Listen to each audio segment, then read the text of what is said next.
ಮತ್ತು ಎರಡನೇದು, ಅವರ ಯಡಿಯೂರಪ್ಪನವರು ಅವ್ರ ಕುಟುಂಬದ ಹಿಡಿತದಲ್ಲಿ ಪಾರ್ಟಿ ಸಿಕ್ಕೊಂಡು ಒದ್ದಾಡ್ತಾ ಇದೆ ಇವತ್ತು. ಅವ್ರು ಏನೇ ನಿರ್ಣಯ ತೊಗೊಂಡ್ರು ಕೂಡ ಯಡಿಯೂರಪ್ಪನವರು, ವಿಜೇಂದ್ರ ಅವರಿಬ್ಬರೇ ತೊಗೊಂಡಂಥ ತೀರ್ಮಾನಗಳು. ಆ ತೀರ್ಮಾನಗಳು ತೊಗೊಂಡಿದ್ದನ್ನು ಇಲ್ಲ ನಾ ತೊಗೊಂಡಿದ್ದಿಲ್ಲ, ವರಿಷ್ಠರು ತೊಗೊಂಡಿದ್ದು ಅಂತ ಹೇಳ್ತಾರೆ.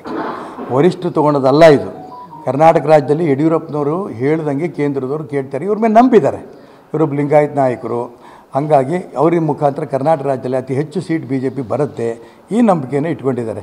ಯಡಿಯೂರಪ್ಪನವರೇ ಸ್ವತಃ KJP ಪಕ್ಷವನ್ನು ಕಟ್ಟಿ ರಾಜ್ಯದಲ್ಲಿ ಅಭ್ಯರ್ಥಿಗಳನ್ನು ನಿಲ್ಲಿಸಿದಾಗ ಅವ್ರು ಗೆದ್ದಿದ್ದು ಸ್ವಂತ ಶಕ್ತಿ ಮೇಲೂ ಅನೇಕರು ಗೆದ್ದರು. ಒಟ್ಟು 6 ಸೀಟು.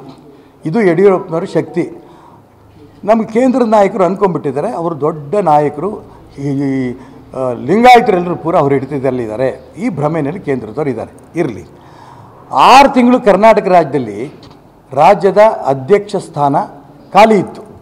ಯಾಕೆ ಖಾಲಿ ಇತ್ತು?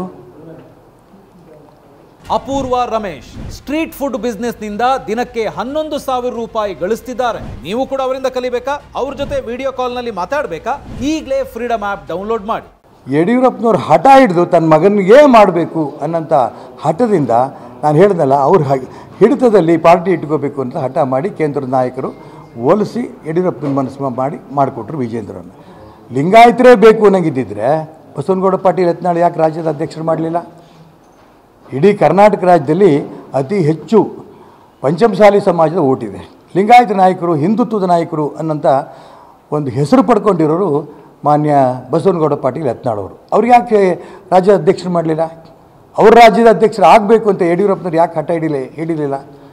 ತನ್ನ ಮಗನೇ ಆಗಬೇಕು ಅಂತ ಹಠ ಹಿಡ್ಕೊಂಡು ಕೂತ್ಕೊಂಡ್ರು. ಆಯಿತು, ಲಿಂಗಾಯತರದ್ದು ಇನ್ನೊಬ್ಬ ಲಿಂಗಾಯತರು ಬೆಳೆಯೋಕ್ಕೆ ಇವ್ರಿಗೆ ಇಷ್ಟ ಇಲ್ಲ, ರೈಟ್. ಒಕ್ಕಲಿಗ ನಾಯಕರು ಮಾಡ್ಬೋದಿತ್ತಲ್ಲ. ಮಂತ್ರಿ ಸ್ಥಾನವನ್ನು ಬಿಟ್ಟು ಮಾನ್ಯ CT ರವಿಯವರು ಭಾರತೀಯ ಜನತಾ ಪಾರ್ಟಿಯ ನಾಯಕರು ಹೇಳಿದ್ರು ಅಂತ ಅಂದ್ಕೊಂಡು ರಾಷ್ಟ್ರೀಯ BJP ಪ್ರಧಾನ ಕಾರ್ಯದರ್ಶಿಯಾಗಿ ಕೆಲಸ ಮಾಡಿದ್ರು. ಮಹಾರಾಷ್ಟ್ರ, ಗೋವಾ, ತಮಿಳುನಾಡನ್ನು ಇನ್ಚಾರ್ಜ್ ಆಗಿ ಅವರು ವಾಪಸ್ ಬಂದರು. ವಾಪಸ್ ಬಂದ ನಂತರ ಅವರು ರಾಜ್ಯದ ಅಧ್ಯಕ್ಷರು ಮಾಡ್ಬೋದಿತ್ತು.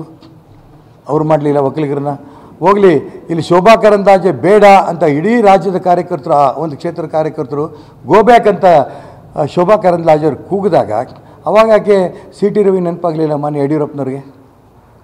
ಯಾಕೆ CT ರವಿ ಯಾವುದ್ರಲ್ಲಿ ಕಡಿಮೆ ಇದ್ದರು? CT ರವಿನ ಯಾಕೆ ಚಿಕ್ಕಮಗಳೂರು ಕ್ಷೇತ್ರದಿಂದ ತಪ್ಪಿಸಿದ್ರು? ಅವರೊಬ್ಬ ಹಿಂದುತ್ವವಾದಿ, ಸ್ಪಷ್ಟವಾಗಿ ತಮ್ಮ ಭಾವನೆಗಳನ್ನು ಹಿಡ್ತಾರೆ. ಯಾವ ರೀತಿ ಬಸವನಗೌಡ ಪಾಟೀಲ್ ಯತ್ನಾಳ್ ಹಿಡ್ತಾರೋ ಅದೇ ರೀತಿ ವಿಚಾರವನ್ನು CT ರವಿ ಕೂಡ ಹೇಳ್ತಾರೆ. ಹಾಗಾಗಿ ಇವ್ರು ಬೇಡ.